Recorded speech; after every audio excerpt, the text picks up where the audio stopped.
You see, what the brain does and what it basically evolved to do is create patterns. So when we look at the box like this and we see crayons in it, when suddenly a new box appears in my hand and it looks fairly similar, our brain assumes it's basically the same thing. If the other one has crayons in them, then the second one must too. Right? Wrong. Because what happens when I look inside that box is a triangle? What it teaches us is that not everything that looks the same on the outside has the same inside. Alright, fine, but how is this even relevant? You might assume that everyone who presents to you and looks fairly normal does not suffer from an eating disorder. So now in the box of a person who we think is not struggling and must have some colorful crayons inside, we have shape concern, eating concern. Am I supposed to eat that? Am I entitled to eat that?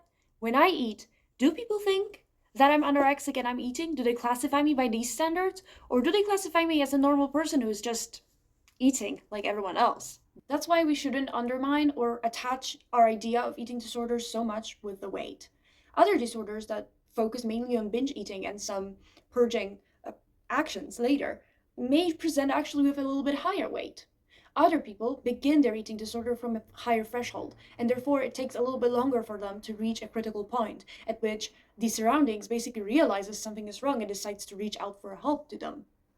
And now, from a little bit of a different perspective, not everyone you think might be struggling from an eating disorder actually has some food-related issues, or should be confronted about it by you. So next time you see a box that looks fairly similar to something you know, just try to look inside and ask, hey, how have you been doing lately? And they might pull out something that they long wished they had someone to share that with.